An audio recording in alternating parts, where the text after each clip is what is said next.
This is A Sustainable Mind, episode 14.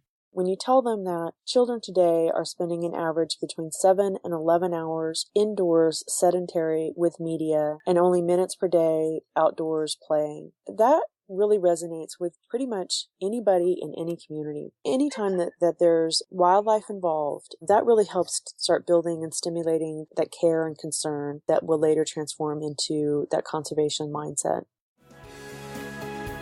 Welcome to A Sustainable Mind podcast, where we delve into the minds behind today's most impactful environmental campaigns, organizations, and startups, inspiring the environmental changemakers of tomorrow.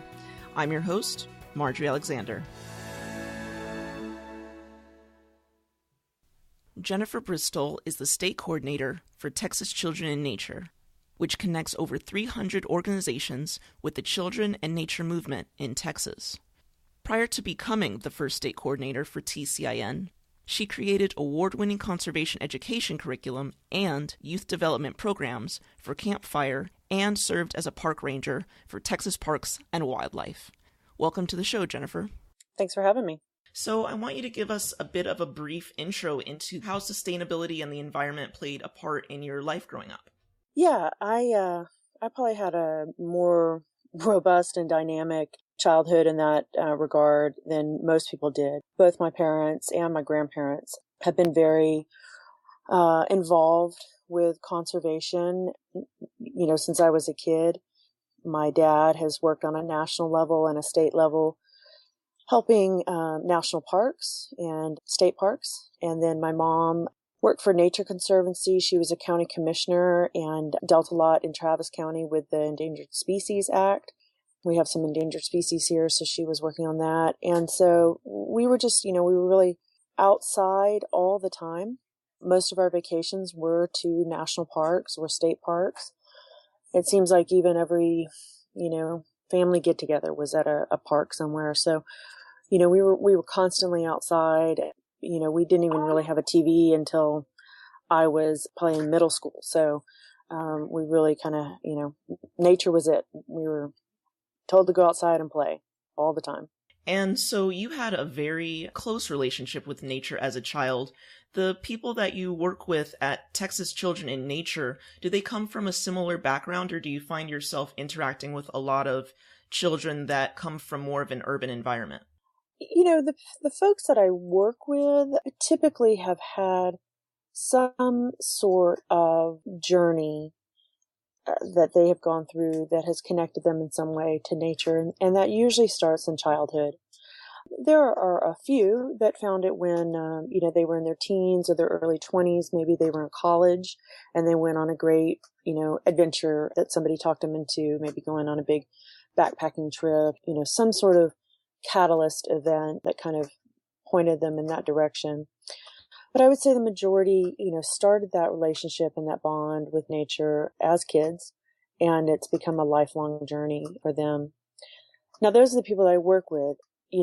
Typically the people that we reach out to and that we guide our work towards are all of those families that do not have that experience yet, and that we would like to, get them connected with and help them find opportunities to get into the outdoors.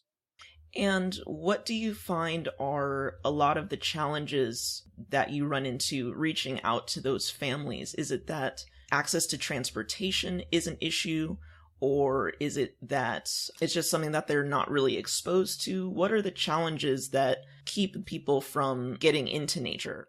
Yeah, so there's a list a mile long, but we have conducted surveys and other folks have conducted surveys to really try to pin that down and look at it and so that we can start crafting messaging and programs and influencing change to meet those challenges.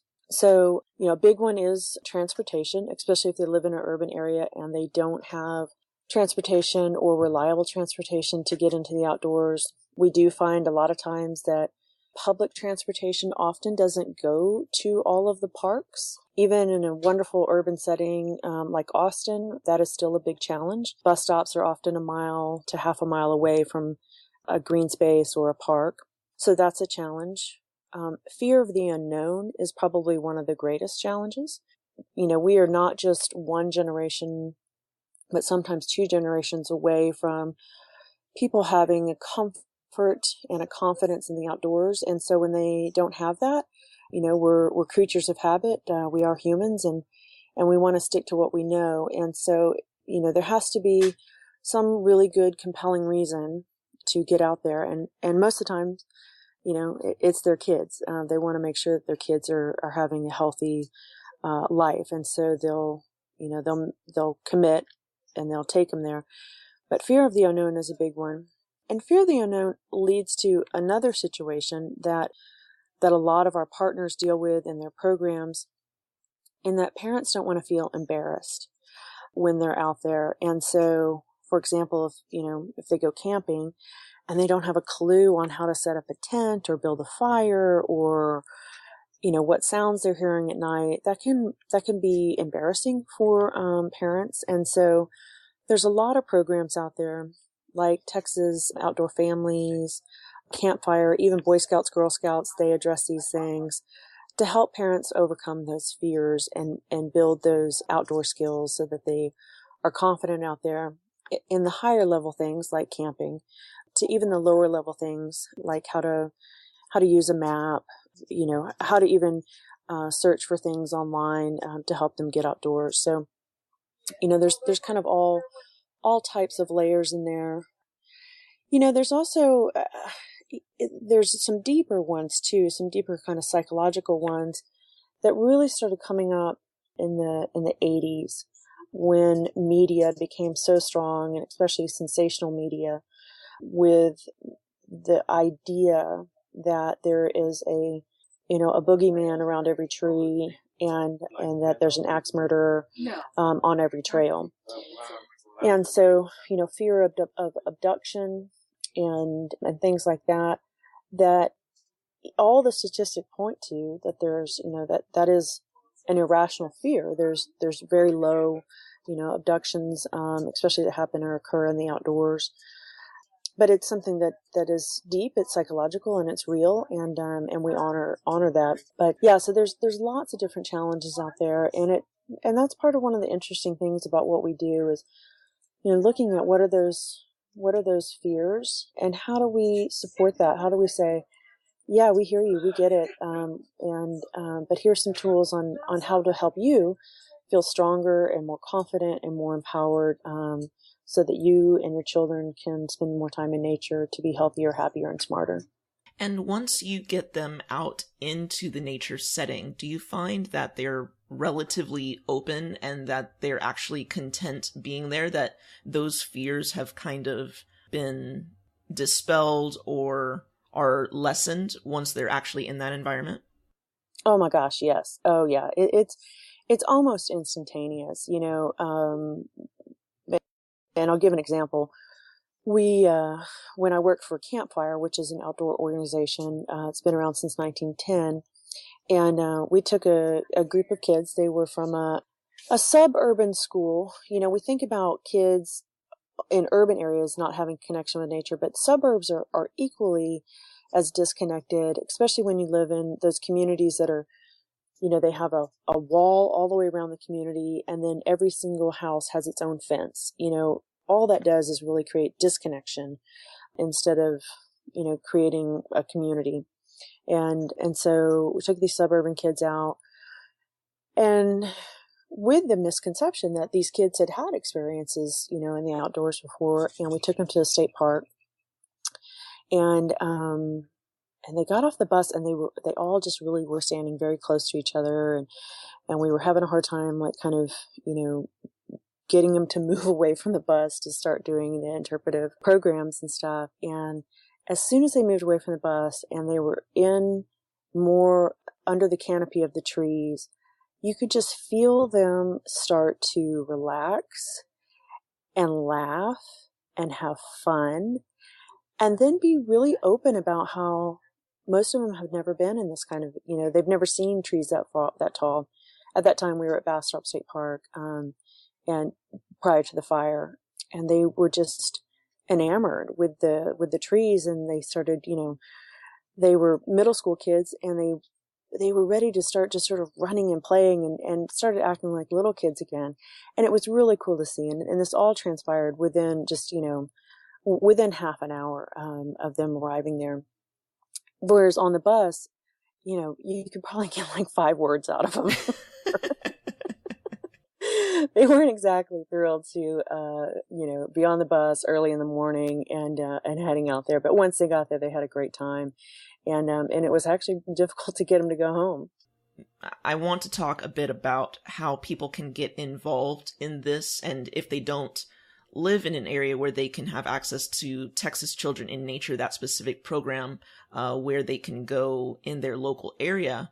But before that, I want to just thank you for mentioning all of those reasons earlier why nature deficit disorder, which a lot of people have heard of, has become such an issue, especially in the last few decades with technology and with media, and of course some of the issues of children being scared to go out or parents being afraid to let their children be out in nature, especially by themselves. So once you've gotten them out into nature, what are the questions that the kids typically have? That's kind of that's a really interesting one. If you're out, especially if you have taken them, so there's varying degrees of nature, and that's an important part of what we do. A lot of times people, and I'm going to talk to this first, and then I'll go to your question. A lot of people think that nature is a faraway place.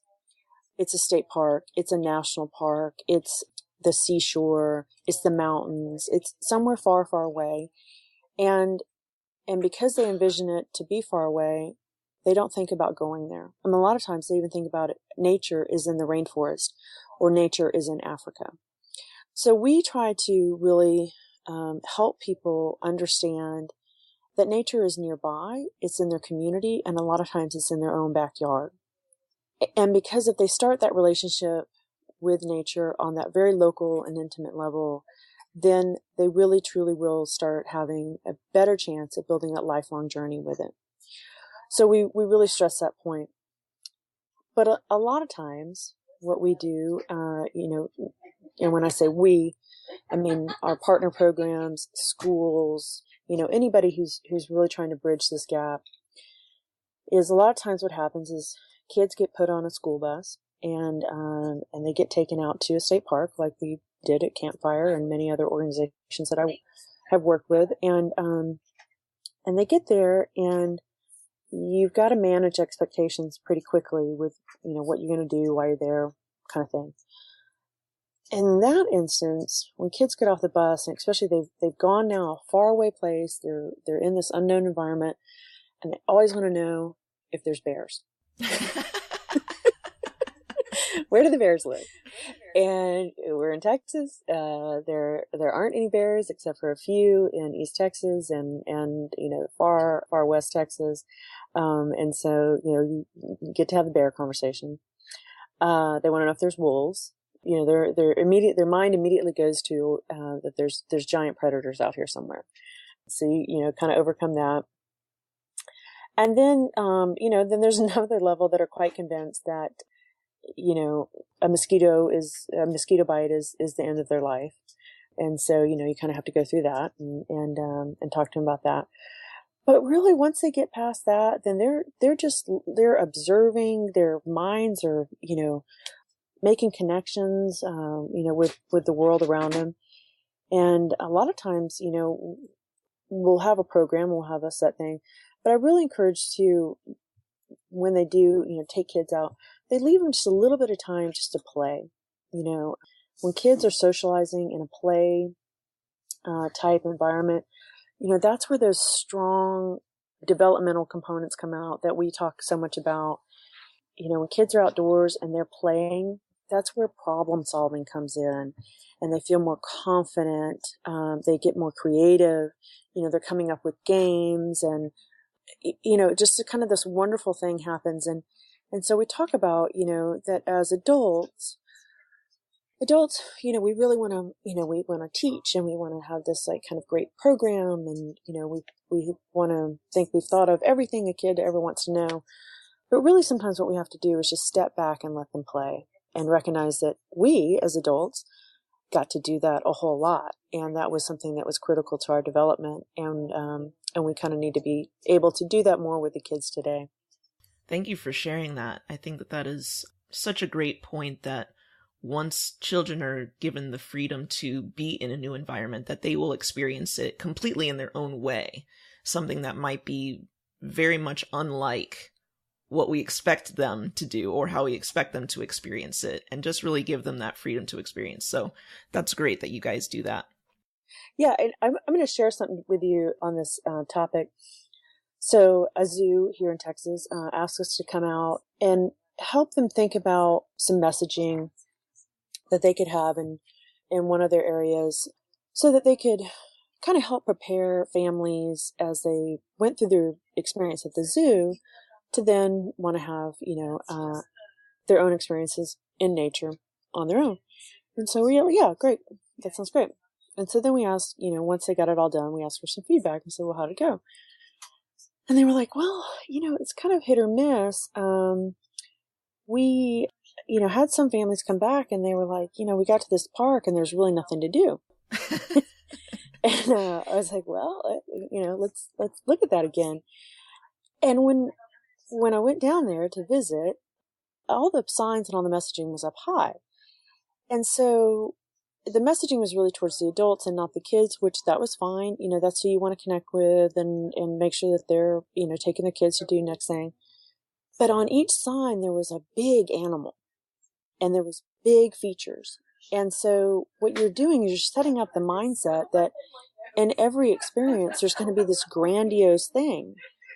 And for adults, we kind of want that. We want to get somewhere. We want to see deer right away, or we want to see some megafauna somewhere. But for kids, they're right down there on the ground. They're small. Their experience and what they're looking for can happen on that lower, just kind of a very small scale and be equally as exciting. I mean, if you've ever watched a kid play with a pill bug, that can go on for hours and just be a whole world into itself. And so we, that's another thing as adults that we kind of have to get out of that mindset is, kids, it's a whole other ballgame with them in the outdoors. And it doesn't have to be this huge, we took them to the Grand Tetons, a park down the street where there's some pill bugs, or maybe they can just throw some rocks in the water. That is equally as exciting to them. So I just want to kind of make that point, thinking about things on a small scale. Absolutely. And can you talk a little bit more about specific programs that Texas Children in Nature offers and how you do outreach for children in the community? Yeah, so we are a network of organizations. And so what we do is we are really geared more towards raising awareness and getting people the information about why is it important for children and families to be in the outdoors. We formed in 2010 when we came out with a strategic plan, and that was based off of some other things that were going on nationally with the Children in Nature movement on a national level. And so at that time we decided, we were not going to necessarily put on programs or hands-on delivery on our own, because there are already so many awesome, amazing organizations and agencies that do that on a state level. And so we wanted to bridge those gaps and bring all those different organizations together to raise up and highlight the issues surrounding this, and then let them do program delivery. And so that's kind of how we work. Our biggest and greatest tool are two things. Number one, we have regional collaboratives that are around the state, and those are where everybody kind of focuses on the local community and the folks that are delivering the programs, boots on the ground, and making that connection there. So one of the things too that we said, we need a clearinghouse of all of the nature centers, zoos, parks, green spaces, all of the nature-based activities that are around the state, so that families can go to one place on the internet and find that, so that they can make choices about where they want to go.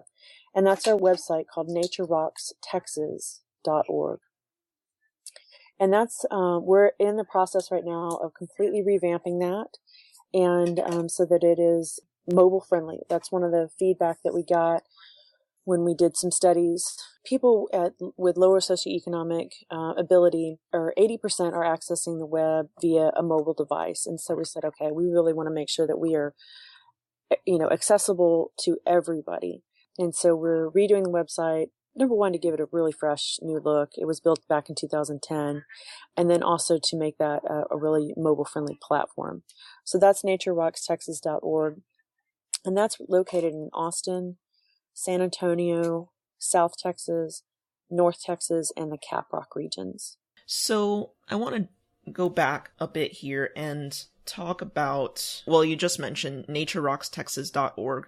In my experience, when people talk about nature and environmental studies, they see the application of the internet in terms of teaching those topics to be a bit of a paradox. And obviously, when you're talking about access and children in urban environments, it might be one of the only ways that they can have a consistent connection with nature. Can you talk a bit about some of the challenges that you might have had in making the transition from bringing that content from the field, so to speak, from nature itself, and putting it online? Yeah. And this is one of my favorite topics. We used to tell people all the time, and even the Forest Service, their big messages was unplug. We told people unplug. That's the only way you're going to get connected with nature. Well, we don't live in that age. We are plugged in, and I think that's cool. I think it's great. Let's be plugged in, and let's use technology as a tool to help us get outside. So we talked about all those fears earlier. One of the biggest fears that people have is being disconnected from their, smartphone, their computer. It's like a security blanket, if you will. So, I tell people all the time, let the kids, let the parents take the security blanket out there.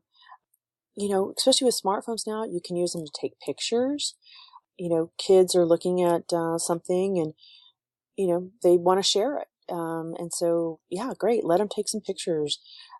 If they're playing with see a cool bug and they're like, oh, I want to take a picture of it. Great. Let them do that. There's also apps now that are on smartphones, like Trail Tracker, so they can, track how far they've gone somewhere. There's also citizen scientist applications like Nature Tracker.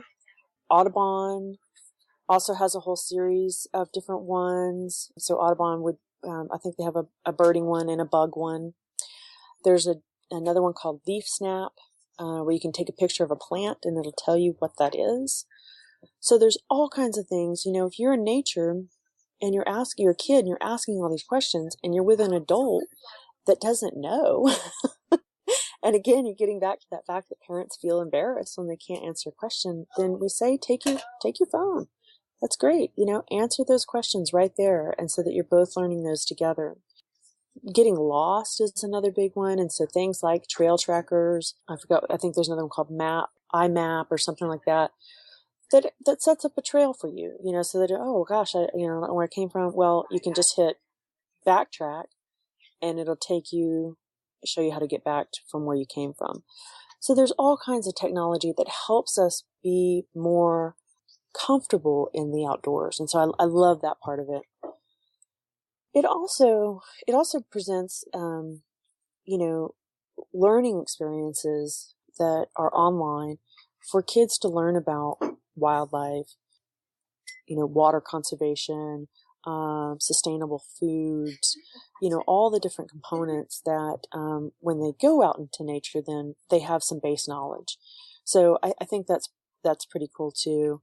And then, of course, I love the idea of being able for kids to be able to share their experiences when they're outside and putting things up on YouTube or Vimeo or, any of the, even on social media and stuff like that, to get it out there and say, hey, I'm out here. I'm having a fun time and you can too. So I think all that part is really cool. And I think we're living in an age right now where you're seeing the nature community and the technology community coming closer and closer together. GoPro, of course, not everybody can afford a GoPro, but certainly making videos and stuff and recording those experiences. Man, anytime I've put a GoPro in the hands of kids out there, it is just hand it to them and let them see what happens. I mean, it's really cool. Neat. Yeah. And for any of those people out there who are interested in some of the apps that have been mentioned, Leaf Snap, Trail Tracker, the Audubon app, which I personally use, and it's actually pretty great for flower ID, and I'm seriously lacking on my plant ID, so I need it. I'll be linking all of this up in the show notes, so if you all want to visit asustainablemind.com and just search Jennifer Bristol, that will pop right up, and all of the links will be right there. Cool. Yeah, there's one more that I'll mention that I use a lot. Let me get my phone up here really quick. Make sure I get the name of it. It's one of the astronomy ones. It's called Sky Guide. Yeah, and that one you can even hold it up during the day, and it'll tell you what stars are out there. Anytime I've been out with kids, even my own niece and nephew, even myself, I mean, I really enjoy using it, looking up in the night sky and trying to figure out what I'm seeing there. Speaking of ways to use technology to access nature a little bit easier, do you have any other websites in addition to Texas Children in Nature that you would suggest if people are on their computers? And like you mentioned, a very large percentage of youth, and especially in low-income communities, are accessing the internet on their phone. If they just want to look up something on their browser, do you have another resource that they can use online? Yeah, so our other website, which is naturerockstexas.org, will really help them find. It's a wonderful resource for all of those nature centers and zoos and parks, green spaces, activities that are offered in the outdoors. Once we have our new website redesigned, it'll also have a new feature on it that lists a bunch of resources. So if there's resources in the community that are available for parents, we'll have that on there. And then we'll also have a blog, which connects on there for people to share their stories. So that's coming up. And then Texas Parks and Wildlife, which is our state agency, has a great website. I mean, they have so much information on there, not only for how and where you can access, the state parks, but also all kinds of educational materials, connection to all the outreach events. So any of the go fishing events, angler education, archery events, and then safety messages, how to be safe in the outdoors. And then they also even have some educational lesson plans and things like that on there. So Texas Parks and Wildlife is another really good one. National Wildlife Federation is another really good website that I use quite a bit. They have schoolyard habitat. So I point a lot of schools there on how they can transform their schoolyard into a native habitat to attract butterflies and wildlife. So that's a really good one. Texas Wildlife Association, which is TWA, they have loaner trunks that they offer to people, and then they also have lesson plans, and their focus is really about wildlife, and they do a great job with that. Excellent. Thank you for all of those resources. Those will certainly be beneficial for not only teachers, but also parents to help their children interact with nature possibly in a more effective way and not be so fearful of all the bugs and what they feel like might be really big animals out there. Yeah. Just a way to kind of direct them to get a little bit more hands-on with it. So thank you for that. Yeah. And as we start to wind down here, do you have any books that you would suggest to parents out there who want their children to read a little bit about nature? Yeah. Well, with adults, I highly recommend Last Child in the Woods by Richard Louv. That was sort of the quintessential book that synthesized all of these reasons, what is nature deficit disorder and how are we becoming more and more disconnected with nature. And then in it, he talks quite a bit too about how can we rekindle that connection. Last Child in the Woods is really good. For kids books, it It really varies, but I'll tell anybody this, and all day long. Any time that kids can make a relation to wildlife is really where that heartstring connection begins with nature. I mean, kids get excited about plants, but it's a harder connection. But anytime that there's wildlife involved, that they are feeling empathy towards, that they are given emotion towards, that really helps start building and stimulating that care and concern that will later transform into that conservation mindset. As you've been coordinating Texas Children in Nature, are there any, for anyone out there who doesn't live in Texas and doesn't have access to these programs but sees a need for it in their community, are there any suggestions that you could give as to the relationships that you've built for Texas Children in Nature that have been really instrumental in creating the success that you've had in the program so far? Yeah, and that's a good question. So the thing about children and nature is it hits people at a level when you tell them that children today are spending an average between 7 and 11 hours indoors, sedentary with media, and only minutes per day outdoors playing. That really resonates with pretty much anybody in any community. And because of that, then, we've kind of had to open ourselves and say, this resonates with a lot of different, people at different levels.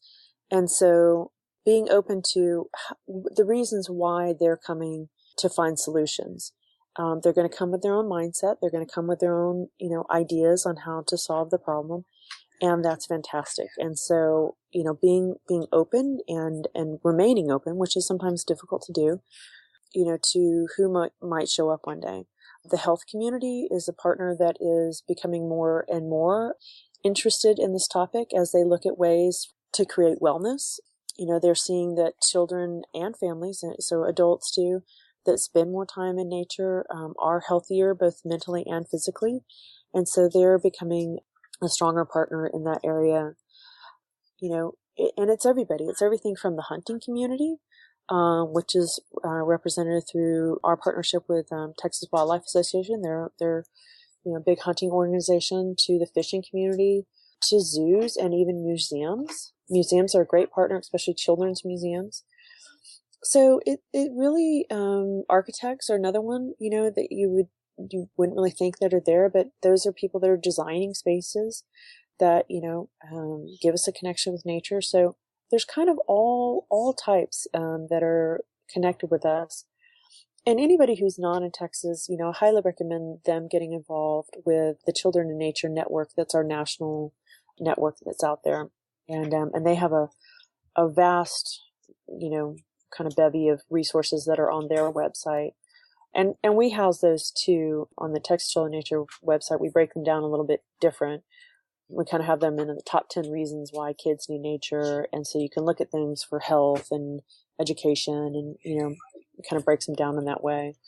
But yeah, the Children in Nature Network, that's our national partner, is a great resource. Excellent. So before we end, I want to just highlight your website and some of your social media. So if anyone is interested in visiting Texas Children in Nature, it's real easy, texaschildreninnature.org, and they have some wonderful social media sites.